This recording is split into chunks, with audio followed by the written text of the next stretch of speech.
जिस तरह से दिल्ली को घेरने के लिए पंजाब के आम आदमी पार्टी सरकार ने खुली छूट दी, किसानों की मांग पूरी करने के लिए पिछले वर्षों के दौरान कितनी ही योजनाएं शुरू हुई, उसका लाभ मिल रहा है सीधे कितने करोड़ लोगों को। हम इसलिए आंकड़ों में नहीं जा रहे हैं।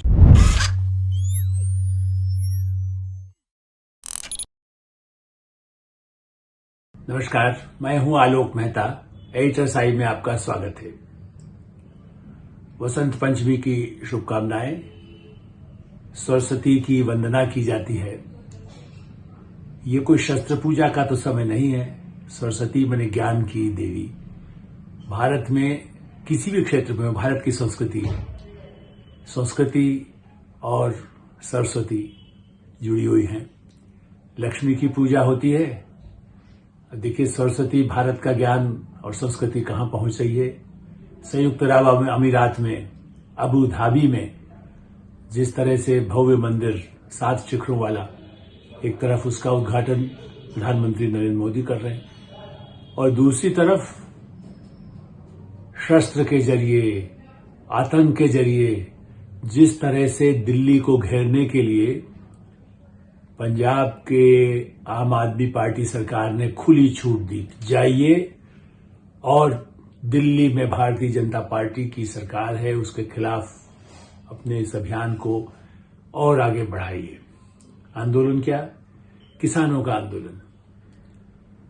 किसानों की मांग पूरी करने के लिए पिछले वर्षों के दौरान कितनी ही योजनाएं शुरू हुई, उसका लाभ मिल रहा है सीधे कितने करोड़ लोगों को। हम इसलिए आंकड़ों में नहीं जा रहे हैं, क्योंकि वो तो सरकार का अपना प्रचार जो भी होता है, राज्य सरकारें भी कहती हैं हमने किसानों को कितना प्रधानमंत्री सम्मान राशि दे रहे हैं। 6,000 केंद्र सरकार देती है तो 4,000 कई राज्य सरकारें, खासकर भाजपा सरकारें सब दे ही रही है। और अन्य सुविधाएं, सिंचाई, बिजली। लेकिन फिर से वही मांग, न्यूनतम समर्थन मूल्य सरकार कानून बना दे। और इसके लिए दिल्ली को घेरने के लिए पूरे रास्ते पंजाब से आगे बढ़ गए। इसको कह सकते हैं सैकड़ों हजारों किसानों को इकट्ठा करने की जो कोशिश है। ठीक है, किसान संगठन है, किसानों की मांग जायज भी हो सकती है। उनमें कई मांगे पहले पर उन पर विचार हुआ, कुछ क्रियान्वयन हुआ, कुछ नहीं हुआ। सरकार को हम ये नहीं कहते कि और समय रहते और ज्यादा कुछ काम हो सकता था, जो कुछ और मांगे थी उस पर पूरी हो सकती थी। लेकिन जब समर्थन मूल्य की बात होती है तो कितना इकट्ठा करके सरकारें रख सकती हैं। जितना भी अनाज पैदा हो, अब भारत का अनाज निर्यात होता है। और एडिटर्स आई में चूंकि हम आपको थोड़ा पृष्ठभूमि बताते हैं और मेरे अनुभव के आधार पर, चूंकि आप देखें, हम तो मालवा का गेहूं बड़ा मशहूर आज भी दुनिया में जाने लगा है। अब तो ब्रिटेन, अमेरिका में भी लोग कहते हैं मालवा का गेहूं, आटा कहीं मिल जाए, मिलता भी है। तो जो मध्य प्रदेश गेहूं उत्पादन में सबसे आगे हो गया, लेकिन और जबकि वहां की काली मिट्टी है और उसका फायदा देर से मिला, लेकिन पंजाब, हरियाणा गेहूं उत्पादक उस प्रदेश में सबसे आगे रहा पहले। और इसलिए 1973 में मैं पत्रकार के रूप में, एजेंसी के संवाददाता के रूप में पंजाब हरियाणा क्षेत्र में जाने का कि कैसे कृषि क्रांति का दौर शुरू हो रहा था। और उस समय अनाज को भंडार कैसे रखा जाए, तो सेलो, जो आप कहिए प्लास्टिक के बड़े बड़े तंबू जैसे बड़े बड़े सेलो जो होते हैं, भंडार, क्योंकि और कोई बिल्डिंग बनाने का तो समय होता नहीं था, किस तरह से लोगों को भारतीय खाद्य निगम से मिल सके। और मैं नहीं जाता उनको ठेका मिला, कुछ लोगों को भारतीय खाद्य निगम ने जो दिया, और नई शुरुआत थी, इसलिए कई नए एंटरप्रेन्योर भी आ रहे थे उसमें। बाद में तो वो मीडिया मुगल हो गए, बाद में राज्यसभा में भी रहे, हरियाणा के ही, आप समझना चाहें तो समझें, वो परिवार वहां पर। और उन्होंने कम से कम ये काम भी शुरू किया। ठीक है, आड़तिया भी थे, वो पहले अनाज का व्यापार ही करते थे और फिर दुनिया में एक्सपोर्ट करने के लिए रूस के लिए भी उन्होंने बड़ी भूमिका निभाई। ये पृष्ठभूमि इसलिए बता रहे हैं कि जो अनाज पैदा करने वालों को सुविधाएं कम थी, सिंचाई की सुविधाएं कम थी पिछले 50 वर्षों में। और यदि ये कहें तो जो सुविधाएं बढ़ी, हम ये नहीं कह रहे हैं कि भाई सब कुछ 10 वर्ष में हो गया, जैसा कई लोग आरोप लगाते हैं। हम कहते हैं पहले हुआ धीरे, लेकिन 10 वर्षों में किसानों की सुविधाओं को बढ़ाने के लिए उनको खाद कैसे सस्ता मिले दुनिया के मूल्य के मुकाबले में, उनको बीज कैसे अच्छा मिल सके। वाइब्रेंट गुजरात, जब गुजरात के मुख्यमंत्री थे प्रधानमंत्री नरेंद्र मोदी, तब मैं जब वाइब्रेंट गुजरात में जाता था तो एक अलग एग्जीबिशन लगती थी, कृषि लोगों किसानों के लिए कैसे आधुनिक उपकरणों का इस्तेमाल हो सकता है। अब ये बताइए, उसके बाद तो 10 वर्ष अब तो प्रधानमंत्री बने हुए हो गए, तो कैसे आधुनिक उपकरण उनको मिले, आधुनिक साधन में, चाहे ट्रैक्टर के साथ, तो ट्रैक्टर तो सब कहते हैं, पहले ट्रैक्टर होता नहीं था, लेकिन अब ट्रैक्टर, बैलगाड़ी। मैं इसलिए भी स्पष्ट कर दूं कि मैं जिन परिवार से आया वो हमारे दादा पटवारी भी रहे, लेकिन खुद स्वयं की अपनी खेती, कुआं, जहां पर कहते हैं उससे सिंचाई की जो सुविधा होती थी, उस क्षेत्र में बचपन में हमने देखा है। या पिता शिक्षक रहे, लेकिन खेती बाड़ी के जो लोगों से हर बार वहां से कैसे अनाज या संतरा या फल जो होते हैं वो कैसे बाहर मंडियों तक पहुंचे, वो सुविधाएं हमने कितनी कम थी बैलगाड़ी से जाने वाली, उसमें देखा है। वो बैलगाड़ी में मैं चला भी हूं। आज भी मेरे परिवार के सदस्य, मेरे पिता के भाई, वो 87 उनकी उम्र है, 87 वर्ष, वो भी एक गांव में, आज भी गांव क्या कहें, बिल्कुल सड़क किनारे दूर, गांव से भी दूर, एक अलग छोटा सा उनका एक अपनी खेती बाड़ी जिसको कह सकते हैं, और उनकी पत्नी, मैंने हमारी काकी, वो काका, वो आज भी खेती करते। ये नहीं कह सकते हैं कि कोई आज भी, जबकि वो प्राध्यापक रहे, चंद्रशेखर के साथ देश भर की जो पदयात्रा थी उसके साथ पदयात्रा की, कुछ लोगों के दबाव में समय 1980 में चुनाव भी लड़े, लेकिन नहीं जीते। तो राजनीति में तो सफल हो नहीं सकते थे ईमानदारी के आधार पर, यदि लड़ाई लड़ना हो तो। वैसे भी उस समय कठिन था, आज भी कठिन है।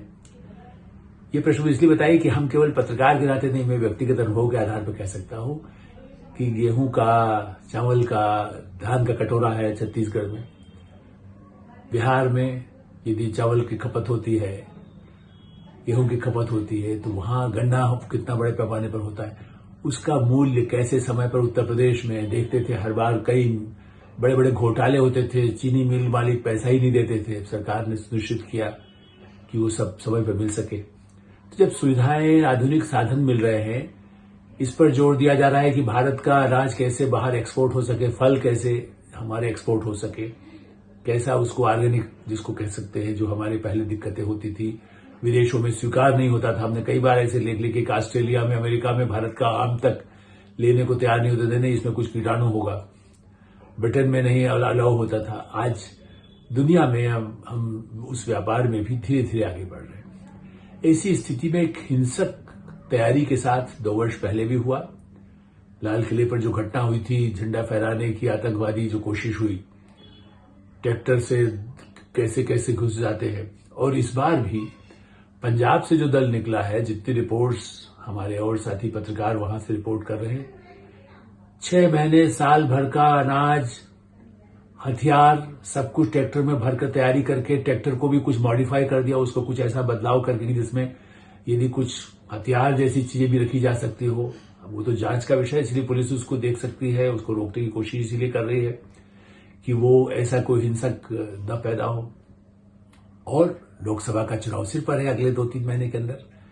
यही एक घड़ी है जिस समय कांग्रेस पार्टी, जो बड़ी पार्टी रही, जिसने 2010 में न्यूनतम समर्थन मूल्य एमएसपी जिसकी मांग को ठुकरा दिया, स्वामीनाथन कमेटी ने रिपोर्ट में कहा कि भाई जितना किसान पैदा करता है उसके लिए जितना उसमें बीज डालता है, खाद डालता है, तो उसकी लागत, उसके जो मेहनत और उससे अतिरिक्त जो मजदूरी जो है, उसमें उस तरह से उन्होंने मूल्य निर्धारित करके उसको दिया जा सकता है। चलिए, वो बात मानी जा सकती है कि उस कमेटी की रिपोर्ट को कांग्रेस सरकार ने पूरा नहीं किया, लेकिन समर्थन मूल्य पिछले वर्षों के दौरान कितना बढ़ा है। यदि जो मांग कर रहे हैं कि उसमें कैसे दिया जाए, तो उसमें तो कहते हैं कि जमीन का भी जो कीमत है या जमीन का जो किराया है उसको भी समर्थन मूल्य में जोड़ दीजिए, खाली लागत नहीं। और जबकि ठीक है कि जो उनकी लागत तो दूसरा है उससे 1.5 गुना देने की बात इसमें कही गई, लेकिन सभी किसानों को, बड़े किसान, छोटे किसानों को तो जो सहायता अनुग्रह राशि मिल रही है, सुविधाएं मिल रही है, उनको हर तरह का घर बनाने के लिए सुविधा मिल रही है, स्वास्थ्य की सुविधाएं मिल रही है, बैंक के खाते खुल गए हैं, क्या वो भी सरकार का है? वो भी कर का ही टैक्स। कोई प्रधानमंत्री नरेंद्र मोदी भाजपा या कांग्रेस पार्टी या समाजवादी पार्टी या जनता दल कोई अपने खजाने से तो नहीं सरकार करती, वो तो भारत सरकार का वही खजाना है जो उसी जनता के बीच से कर से लाया गया है। इस बात को भी ध्यान देने की जरूरत है। और इस समय जो भड़का करके कांग्रेस पार्टी और आम आदमी पार्टी ने घोषित रूप से कहा है कि हम इनकी मांगों का समर्थन करते हैं, मतलब तैयारी करने में भी उनका समर्थन, पंजाब से आगे भेजने के लिए भी उनका समर्थन, चुनाव में, चूंकि इसलिए मैंने मंदिर से शुरुआत की थी कि भारत की छवि दुनिया में उन देशों में जहां बड़ा ही, और जिस समय भारत में यहां पर जो आरोप लगाया जाता है आप हिंदू राष्ट्र बनाने वाले, वहां पर संयुक्त अरब अमीरात के अबू धाबी जैसे ऐसे क्षेत्र में बिल्कुल जहां पर हिंदू तो संख्या बहुत ही गिनी चुनी जिसको कह सकते हैं, करोड़ों लाखों में तो नहीं है भारत की तरह से, लेकिन उनको अल्पसंख्यक ही वहां माना जाएगा ना। जो बहुसंख्यक तो मुस्लिम ही है, इस्लामिक कंट्री है, उसके आसपास भी इस्लामिक कंट्री है, लेकिन वहां पर एक भव्य मंदिर बन रहा है। इसके अलावा पहले भी रहा है संयुक्त अरब अमीरात में, चूंकि अपने भारतीय वहां पर बसे हैं, ब्रिटेन में भी है, अमेरिका में भी है, अफ्रीका में भी है, लैटिन अमेरिका के कई देशों में है, बाली में तो खुद भारत पुराने या प्राचीन तत्व हैं जहां पर माना जाता है।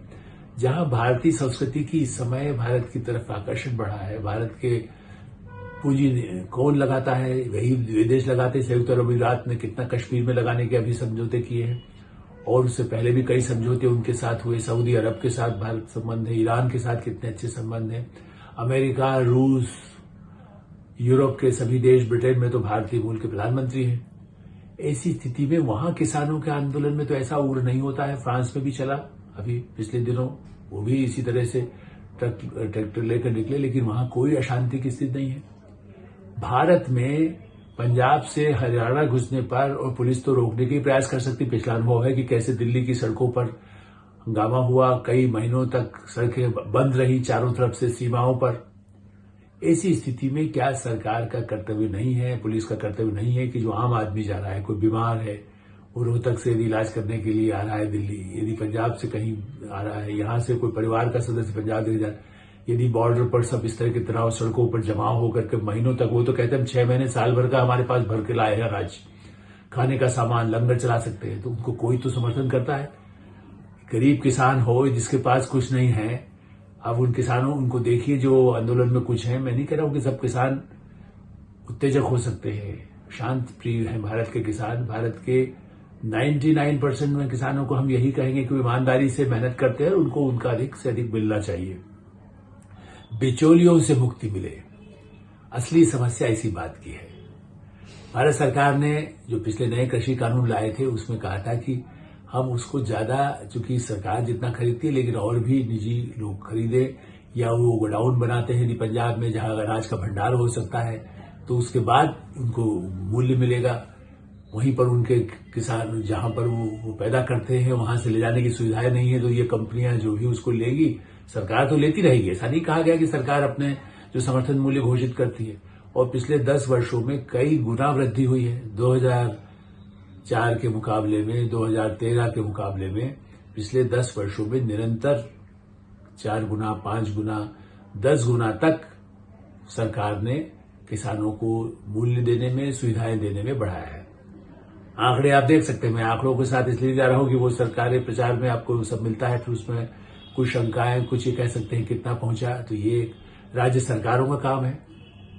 पंजाब सरकार, पंजाब में जो बैठे हैं सत्ता में आम आदमी पार्टी, कांग्रेस पहले रही, वो या उनके सांसद, उनके विधायक, यदि बहुमत है वहां तो आम आदमी पार्टी का, पहले उसको घेरे कि हमें पैसा दिलाए, ऋण दिलाए। और ये क्या कारण है, जैसा मैंने अभी कहा कि हमारी पृष्ठभूमि यदि मध्य प्रदेश के गांव से रही है, तो वो भी 50 साल पहले, मैं तो उसके बाद दिल्ली में खाली आता जाता हूं कभी कभी, लेकिन मध्य प्रदेश में, राजस्थान में, यहां तक कि महाराष्ट्र में या केरल में या तमिलनाडु में, वहां के किसान तो बहुत ऐसे उग्र नहीं दिखाते। कर्नाटक में भी किसानों के नेता बड़ा हमें मिलते रहे पिछले कई 10-20 वर्षों में, जो उनके भी किसान संगठन रहे, वो भी अपनी मांग, वो तो आधुनिक किसान वाली श्रेणी में आते थे, और हमें लगता था कि ये तो बड़े संपन्न किसान है, लेकिन उनकी अपनी मांगे थी, उनमें भी कुछ पूरी होती रही।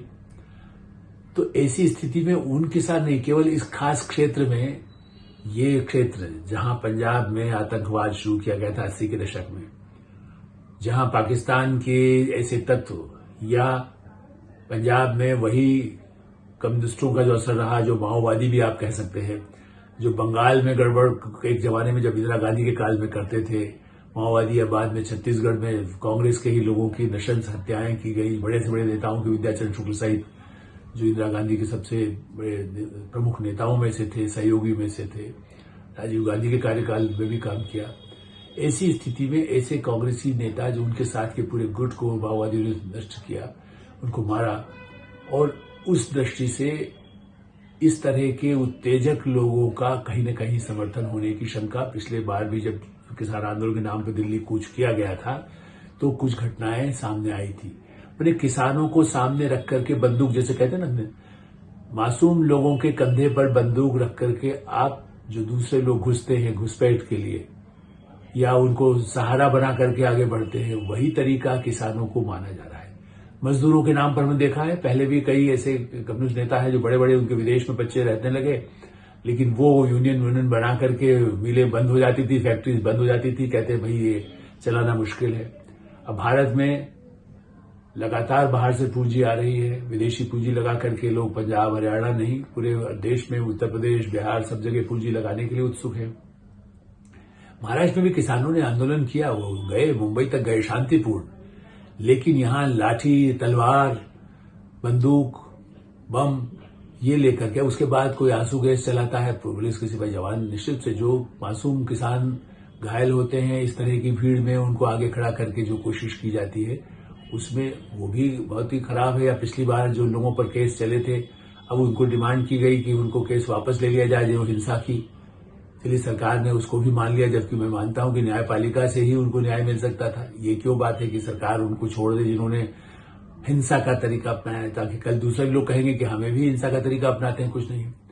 तो मुझे लगता है कि इस पृष्ठभूमि में समर्थन मूल्य को लेकर पैनल बने, वो ठीक है, विचार होता रहे, उसमें क्या प्रैक्टिकल है, कितना व्यवहारिक है, कितना करदाता। देखिए 45 लाख करोड़ के बजट में से 10 लाख करोड़ यदि सिर्फ इस तरह की मांगों को पूरा करने के लिए कर दिया किसानों के नाम पर, तो देश में क्या सड़क नहीं बने, कोई और काम न हो, किसी को घर में सुविधाएं गांव में न हो, क्या और इस तरह के हवाई अड्डे न बने, इंफ्रास्ट्रक्चर पर जो खर्च होता है, मकानों को बनाने के लिए जो खर्च हो रहा है, वो सब बंद हो जाए और किसानों को हर महीने 10,000 1,000 रुपये 10,000 दिया जाए।